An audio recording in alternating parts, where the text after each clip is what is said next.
Alright guys, we're back with more not CCLP4. We're on Tele-Block Extravaganza.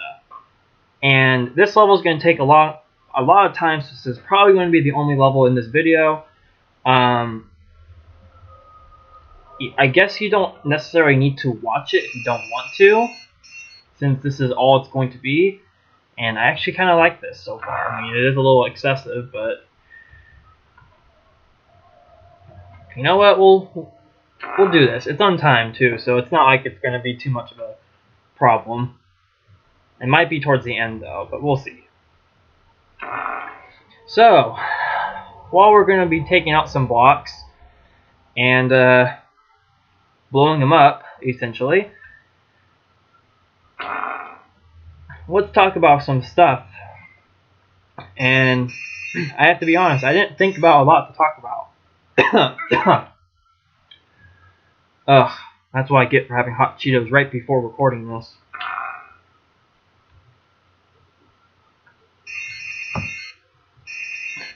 So,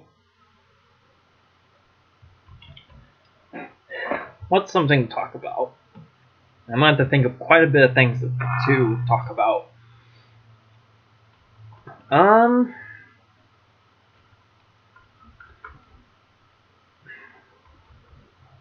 I guess I can talk about some CCLP4 related stuff, since not a lot of stuff is being done, really.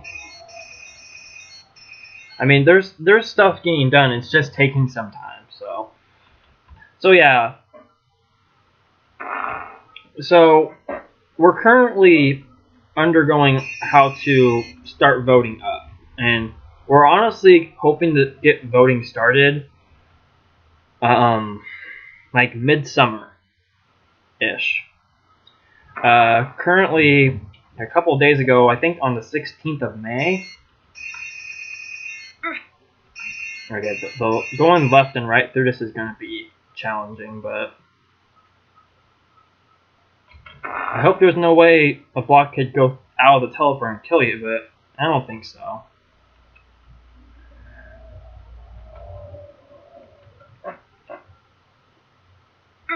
So on May 16th, I announced a closing date for acceptable level fixes.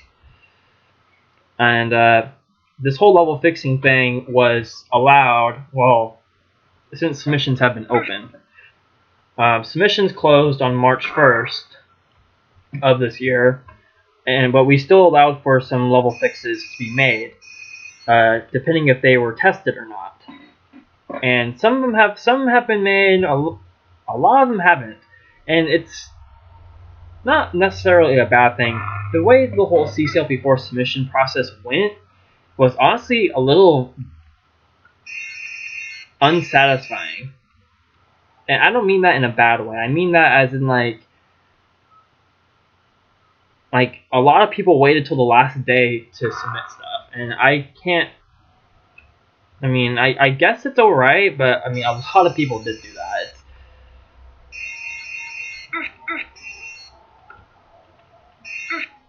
Okay, that was kind of cool.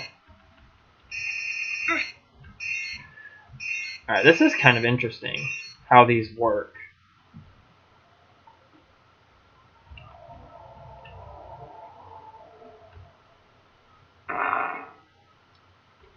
As a result of talking, I'm going to be drinking a lot of soda too. Well, not a lot, but the 12 ounce can of Pepsi I have with me, because I can't get enough of that stuff. Yes, I am obsessed with Pepsi. You need to deal with it. I don't care if it's unhealthy.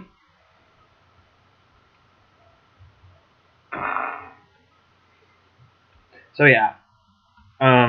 So the close off for these acceptable fixes is going to be June 16th. And that's when we're closing off the level fixes thing, which I'm expecting that to go the same way as the submission, how the submissions closed, how everyone waited till the last minute to submit stuff.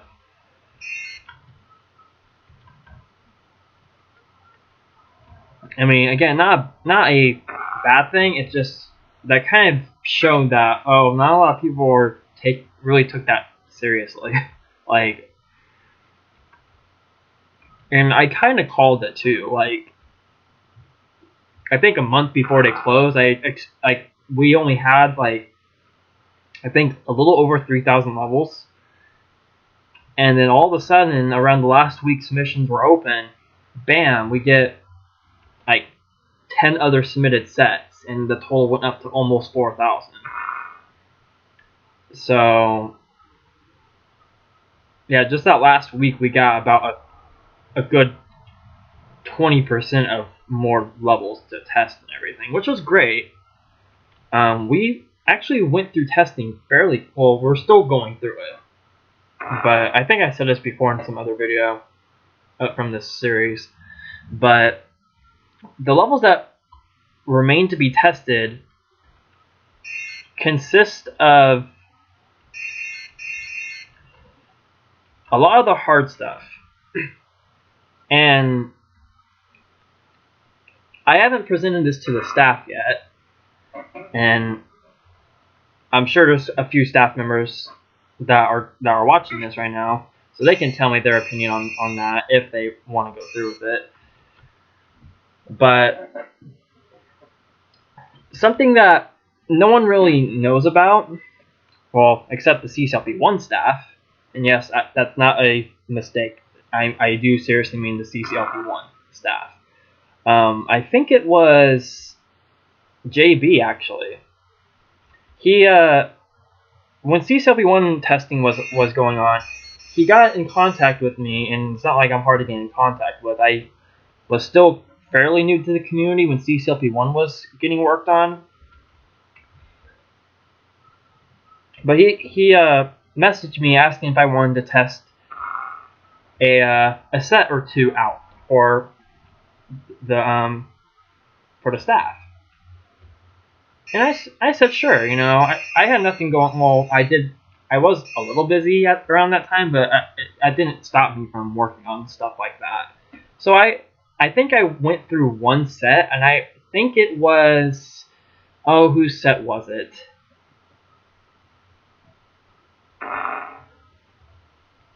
I think it was Lesseneth's set. Yeah, because I remember levels like Twister and Mind Block that are in CCLP1 were in that. So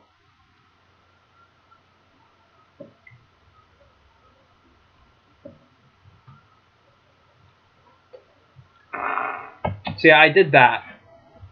I did a little bit of help for the CCLP1 staff. And I wouldn't be opposed to the idea of doing the same thing with CCLP4.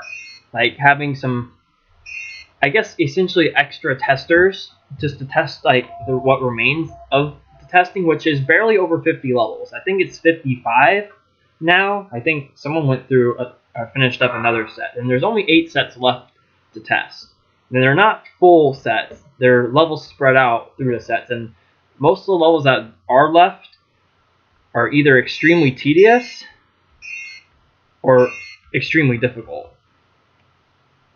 Or it's just like you have no idea what to do. And a lot of these levels are Ian, I think his name is Ian Wilson. He submitted my best 37 links.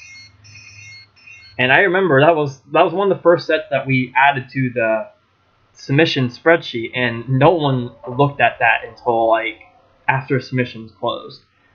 I think I looked at the first 4 levels.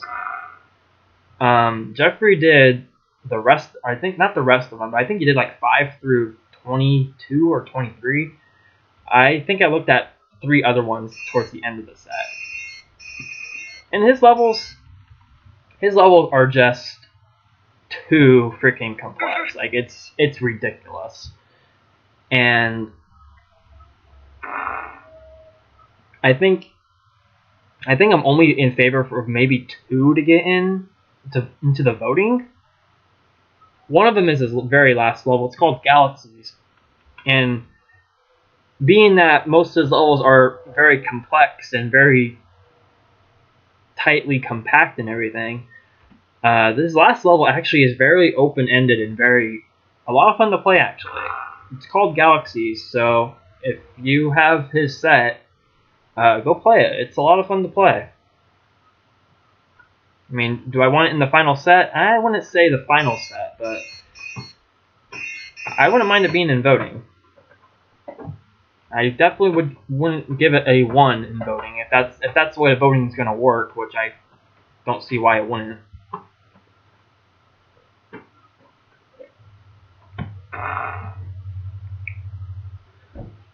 So 10 minutes or over 10 minutes on this level, and I am just about getting done with the bottom stuff.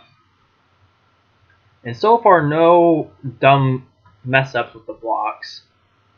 I do have a couple out already. I might just get those out, so just to avoid some complications. The last thing I want to happen on this level is for a block to either kill me, which I think is unlikely. I really don't think it is a possible thing to happen. And a block getting stuck on a teleport, which I think I can get it off it anyway, but depends on where it is stuck at.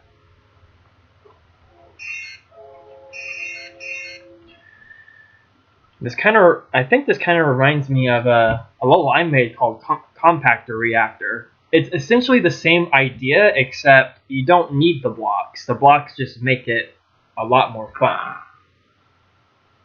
And you just collect, I think, 40 chips, and the blocks just serve. They kind of serve as an obstacle. Not really.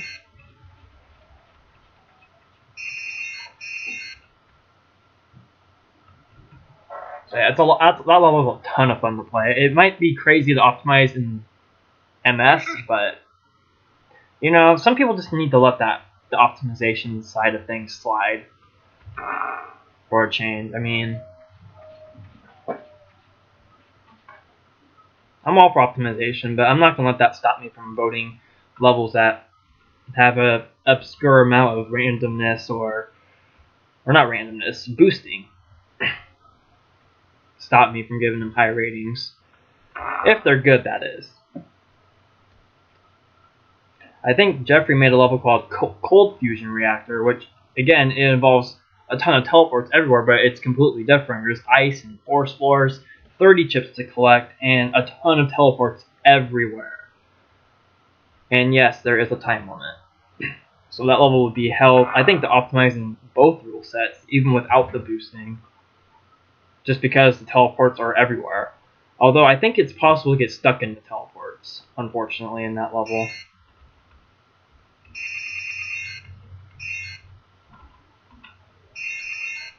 Okay, I have a whole cluster of blocks right here. Let's just get these out. But yeah, Cold Fusion Reactor is a ton of fun to play as well. Aside from getting stuck in the teleports. But I don't think that can be helped. So I'm willing to overlook that.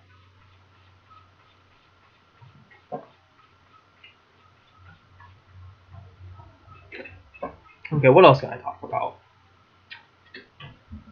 So yeah, if anyone's interested in that's watching this is interested in helping with the rest of the levels, definitely get in contact with either me or one of the staff members. I mean, we're all on Skype, so it's not hard to come across us.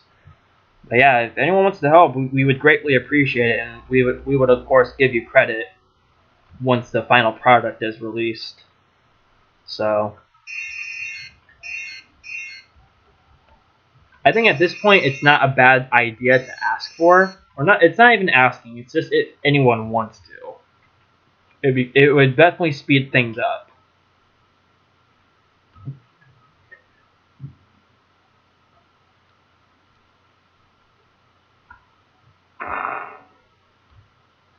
And again, I could be wrong as of this video, but the last time I checked, which was earlier today,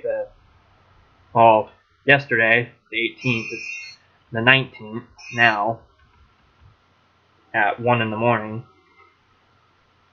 But last I checked, there were 55 levels left, spanning across 8 other sets. The most I think the most amount of levels from one set is, I think, 20, 19 or 20, and it's from Ziggy's level set. I think his name is Steve Jones. I'm probably incorrect on that, so.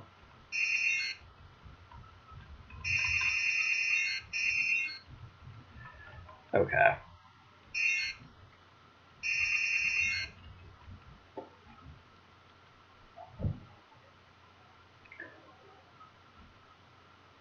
I think he has 18 levels left. 18 or 20. 18, 19, or 20. I can't really provide an accurate answer right now. But like the Ian Wilson guy's set, his levels are also pretty clustered. To the point where they're not even fun.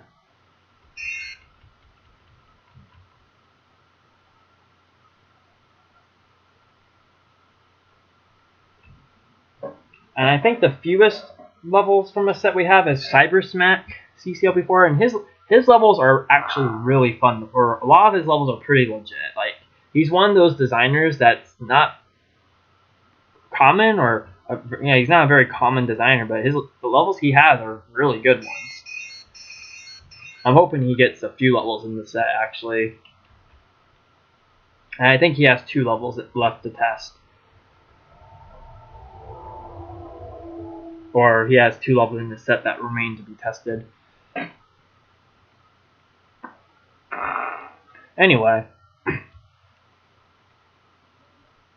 So I guess another thing I kind of want to talk about, and I don't really know how to talk about it, because like I'm not into this at all, but politics. And I'm only bringing this up because JB in his most recent CCLP3 video talked about this. And I really don't care for politics. I never really have. In my opinion, the way I see the whole presidential stuff, it really doesn't matter who gets in. They almost never stick to what they say anyway. They never do what they say they're gonna do. So it's like, it doesn't matter who gets in. It just doesn't. I mean, I know that in some way it does, but honestly, I think the whole presidential stuff, I think it's just a broken system now, and it's been broken for quite some time. But the current candidates right now, I am not happy with them. I am not pleased with the 2 choices there are. And JB was saying that there's always a third party to choose, and not a lot of people choose that third party because a lot of people just assume it's never going to win because it is the uncommon choice. And that is a fair judgment, but I think I might have to go with it this time. It's either that or I'm just not going to vote. Because the 2 candidates that we have,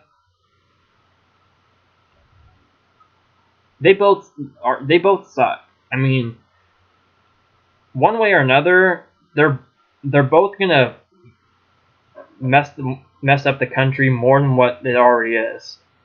Just both in different ways. And I honestly think Trump is the the worst choice, because it's essentially Trump. I don't know what he's capable of doing, and not a lot of people do, which I think is the reason why a lot of people like him. And Hillary's not that great either, but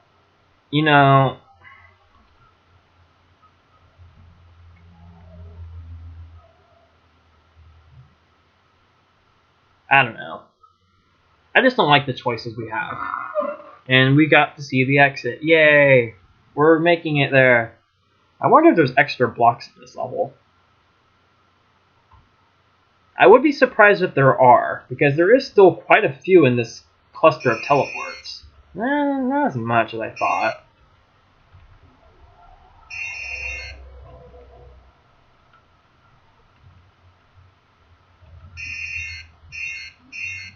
Okay. Yeah, I don't think there's a way to kill yourself with that. Because you can't really push multiple blocks at once. Not in this game, at least.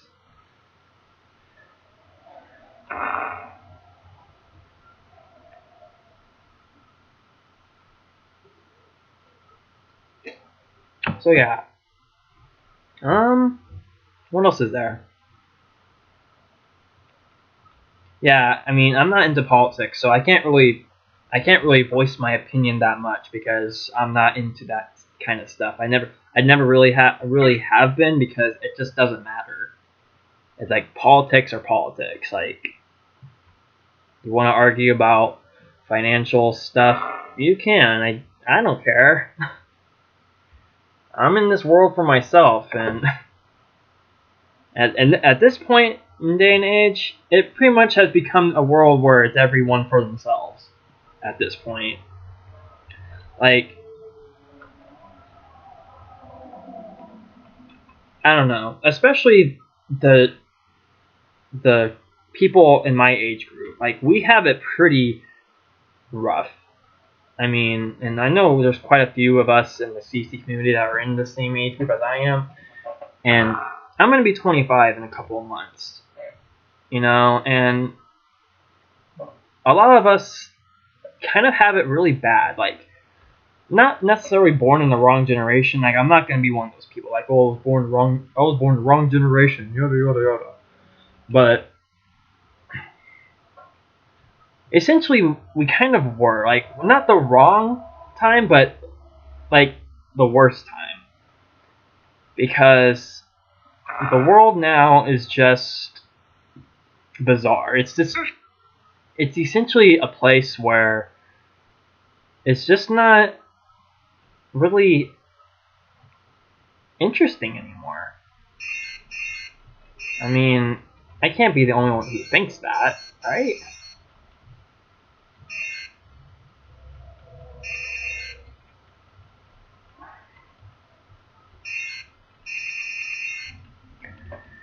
I don't know.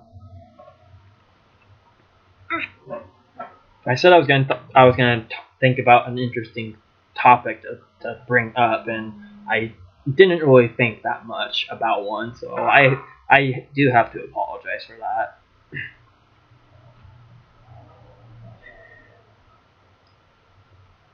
So yeah, just the world now is just not an interesting thing anymore. It's just you're living, and that's just kind of how it is. I mean, I'm making it sound like I'm making it sound like I'm in a dark place in life, and I'm really not. I mean, I'm very happy with the way my life is right now. I mean, oh yeah, I never did bring this up in the last video, probably because I got sidetracked with the levels from the last video. But I am now officially enrolled in college, and in case I never said, I'm going to a community college in a city called Elk Grove, or South Sacramento, one of the two. I personally call it Elk Grove, but it's in the Sacramento area, essentially. And I'm excited. And I never really saw myself going back to school. I mean, once I got out of high school, I was going to go to college. And I kind of wish I did, but I'm not going to get into it because it's a lot of personal stuff. But a lot of things happened right after I got out of high school, with relations to family and everything, and it was a very dark time of my life right after high school, and it just wasn't the right time of my life to go to school or go back to school. So I kind of had to sacrifice college at that time of my life and just kind of focus on having a job, making some money, and just kind of living and everything, which was fun, you know. I miss those days where I had my job at McDonald's and everything. I mean, yeah, it was McDonald's, but I actually liked my job there, and not a lot of people say that not a lot of people who have worked for a place like that can say they like their job. And it's mostly because of the position I had and how easy it was for me to get away with a lot of stuff. Not that I did anything I wasn't supposed to do, but just I got a crap ton of respect. And then I quit that job to go to work for my uncle for his or not really his carpet shop, but a carpet shop he works for, or he co-owns, I should say. And that kind of shattered. Yeah, great CCLP3 level. But in all seriousness, that went down the drain. And honestly, it kind of got me thinking about a lot of stuff in my life. Like, after I got laid off and everything, and it got me thinking about my life.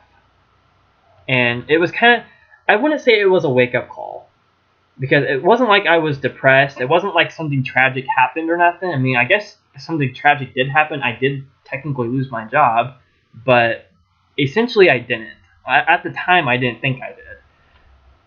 But I wasn't happy. I really wasn't happy working there. And I mean, if you have a job you're not happy with, you're not going to be a happy person in your life. And I think everyone can agree to that. I mean, yeah, a lot of people see it as you have a job. It shouldn't matter if it makes you happy. It shouldn't matter if it makes you happy or not. Like, you're getting money. And this is, a lot of my family members actually said this to me. Like, you should go back because, you know, it's money. You're gonna be having an income. You're gonna be on your feet again. And yeah, that's one thing. Yeah, but it's like, that was just more than just a paycheck to me. That was supposed to be a career. And that was the whole reason why I took the job in the first place. Was it was supposed to be a career for the rest of my life, and it just fell through. And I think I need to go back through here to get more blocks. Yeah, so I think I do need all of them, which isn't bad.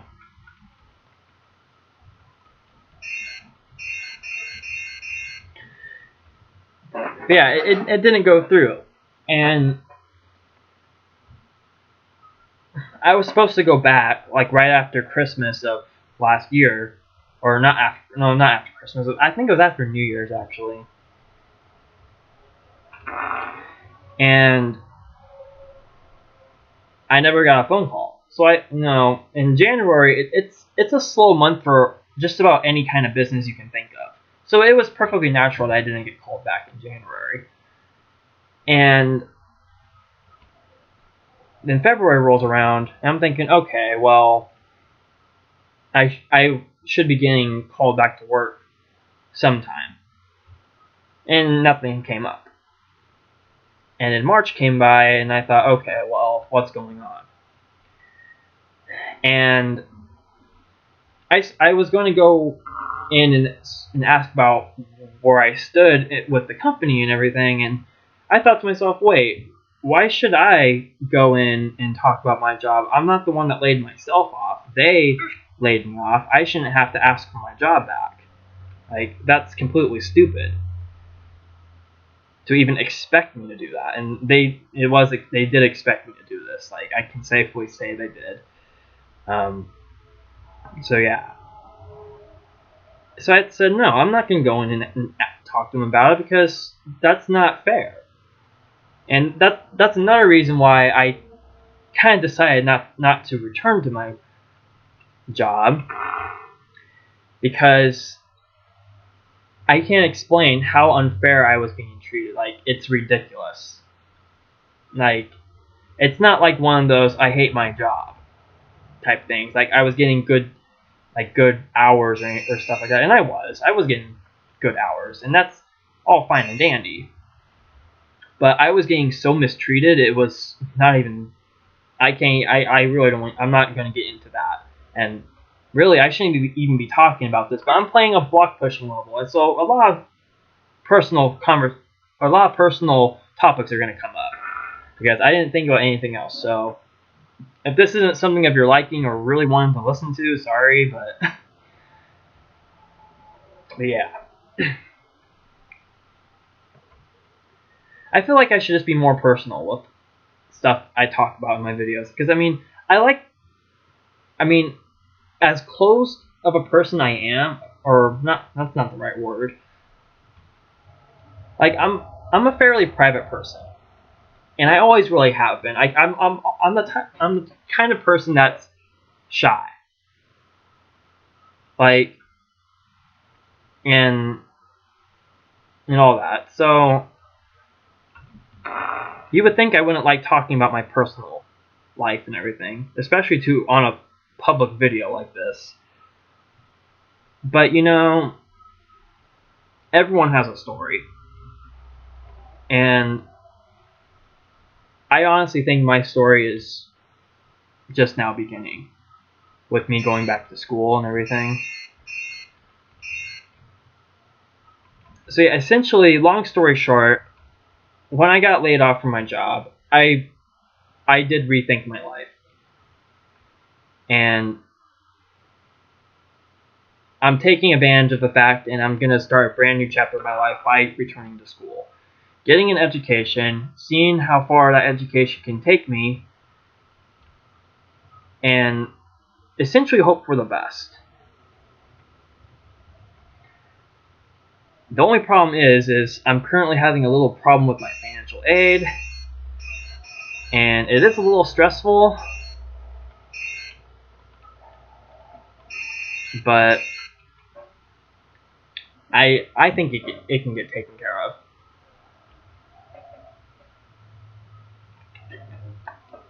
Other than that, I mean, I'm very happy with my life right now.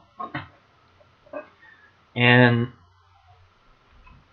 I do kind of wish I did have a job. I have been looking, but the problem with that is, and this is another thing that's been really pissing me off too, is I have been actively looking for a job, like, not 24/7, but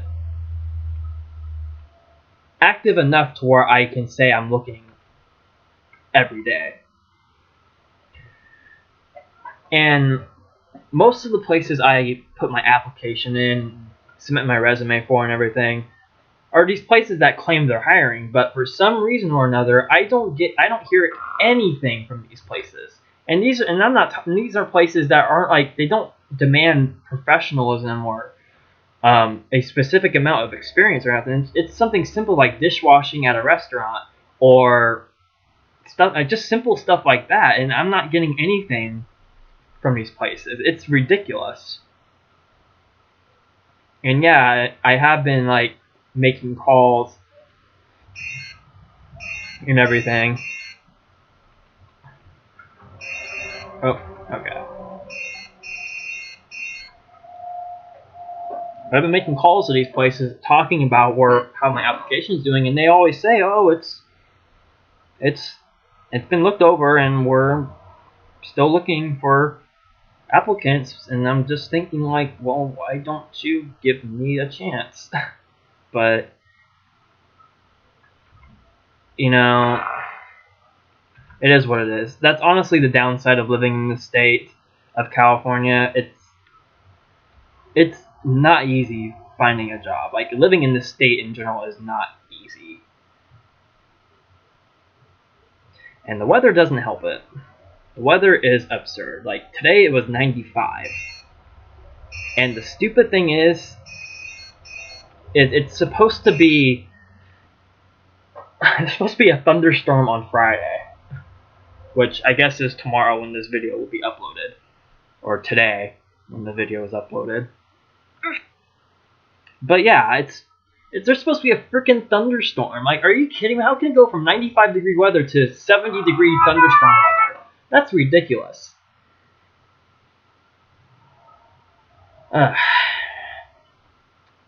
With all that being said, that was Tele-Block Extravaganza. And that is minus 868 seconds. That is how long it took me to solve it. About 35 minutes on one level. So, I hope what I talked about, it kind of gave you a feel of how I am in real life, where I'm going in real life, and just kind of give you kind of a sense of realism with myself. Like, I'm not just some guy that just plays Chips Challenge and makes beautiful CC levels or nothing like that, or not some guy that just, oh, here I am.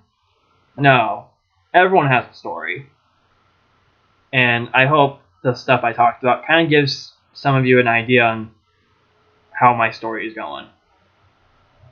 Whether you care or not, I'm progressing. So on that note, I'll see you guys in the next video, where we will take on Netflix and Chiller.